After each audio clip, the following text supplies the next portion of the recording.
is a hacker? A hacker is a person who breaks into a computer system. The reasons for hacking can be many: installing malware, stealing or destroying data, disrupting service, and more.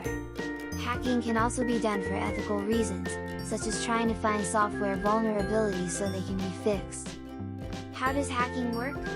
Hackers breach defenses to gain unauthorized access into computers, phones, tablets, IoT devices, networks, or entire computing systems.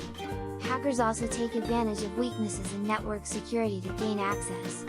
The weaknesses can be technical or social in nature.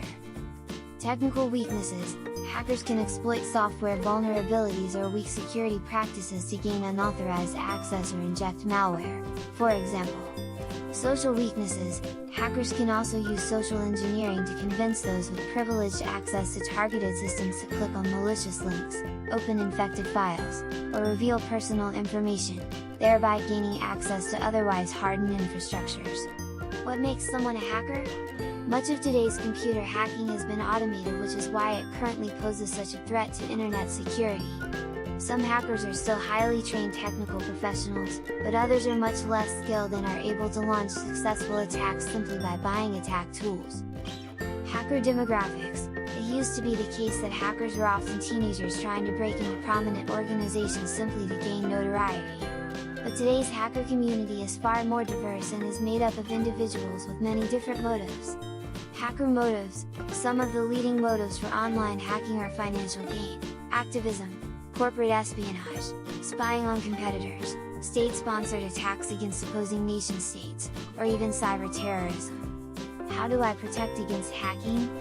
Hacking today takes on so many forms and targets so many kinds of organizations that a multi-layered defense strategy is necessary for every company and government agency.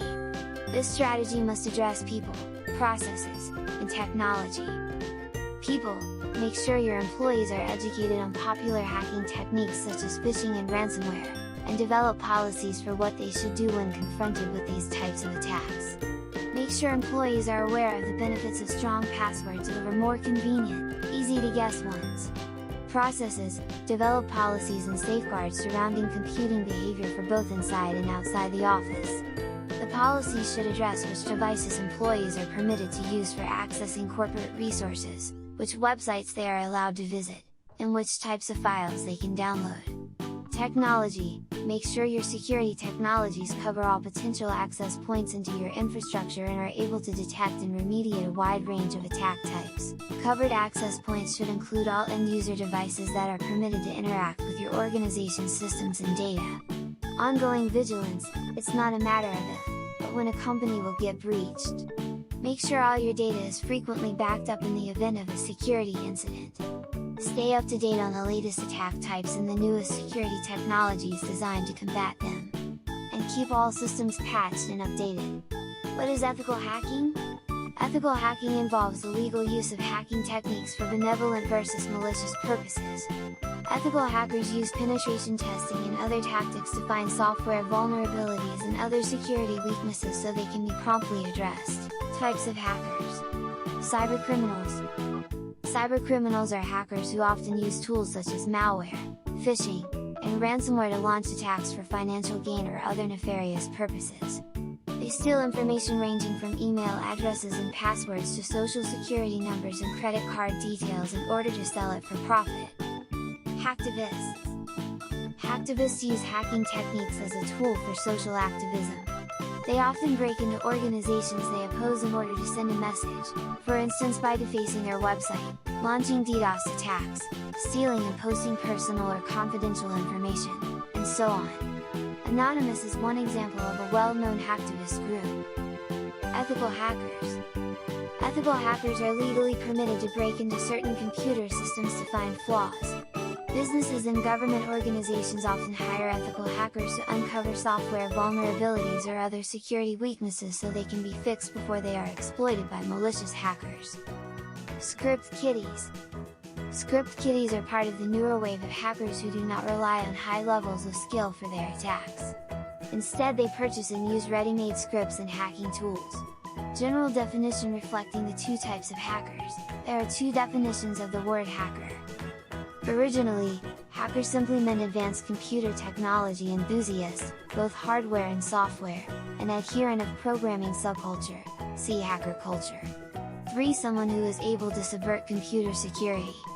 If doing so for malicious purposes, the person can also be called a cracker. 4. Today, mainstream usage of hacker mostly refers to computer criminals, due to the mass media usage of the word since the 1990s. 5. This includes what hacker slang calls script kiddies, people breaking into computers using programs written by others, with very little knowledge about the way they work. This usage has become so predominant that the general public is largely unaware that different meanings exist. 6. While the self-designation of hobbyists as hackers is generally acknowledged and accepted by computer security hackers, people from the programming subculture consider the computer intrusion-related usage incorrect, and emphasize the difference between the two by calling security breakers crackers, analogous to a safecracker. The controversy is usually based on the assertion that the term originally meant someone messing about with something in a positive sense, that is, using playful cleverness to achieve a goal. But then, it is supposed, the meaning of the term shifted over the decades and came to refer to computer criminals. 7. As the security-related usage has spread more widely, the original meaning has become less known. In popular usage and in the media, computer intruders or computer criminals is the exclusive meaning of the word today. For example, an internet hacker broke through state government security systems in March. In the computer enthusiast, hacker culture, community, the primary meaning is a complimentary description for a particularly brilliant programmer or technical expert. For example, Linus Torvalds, the creator of Linux, is considered by some to be a hacker. A large segment of the technical community insists the latter is the correct usage of the word. See the jargon file definition below. Representation in mainstream media. The mainstream media's current usage of the term may be traced back to the early 1980s. When the term, previously used only among computer enthusiasts, was introduced to wider society by the mainstream media in 1983. 8. Even those in the computer community referred to computer intrusion as hacking, although not as the exclusive definition of the word. In reaction to the increasing media use of the term exclusively with a criminal connotation, the computer community began to differentiate their terminology. Alternative terms such as cracker were coined in an effort to maintain the distinction between hackers within the legitimate programmer community and those performing computer break-ins. Further terms such as black hat, white hat and gray hat developed when laws against breaking into computers came into effect, to distinguish criminal activities from those activities which were legal. Representation in network news. However, network news use of the term consistently pertained primarily to the criminal activities, despite the attempt by the technical community to preserve and distinguish the original meaning. So today the mainstream media and general public continue to describe computer criminals, with all levels of technical sophistication, as hackers and do not generally make use of the word in any of its non-criminal connotations. Members of the media sometimes seem unaware of the distinction, grouping legitimate hackers such as Linus Torvalds and Steve Wozniak along with criminal crackers. 9. As a result, the definition is still the subject of heated controversy. The wider dominance of the pejorative connotation is resented by many who object to the term being taken from their cultural jargon and used negatively. 10. Including those who have historically preferred to self-identify as hackers. Many advocate using the more recent and nuanced alternate terms when describing criminals and others who negatively take advantage of security flaws in software and hardware. Others prefer to follow common popular usage, arguing that the positive form is confusing and unlikely to become widespread in the general public. A minority still use the term in both senses despite the controversy, leaving context to clarify, or leave ambiguous, which meaning is intended.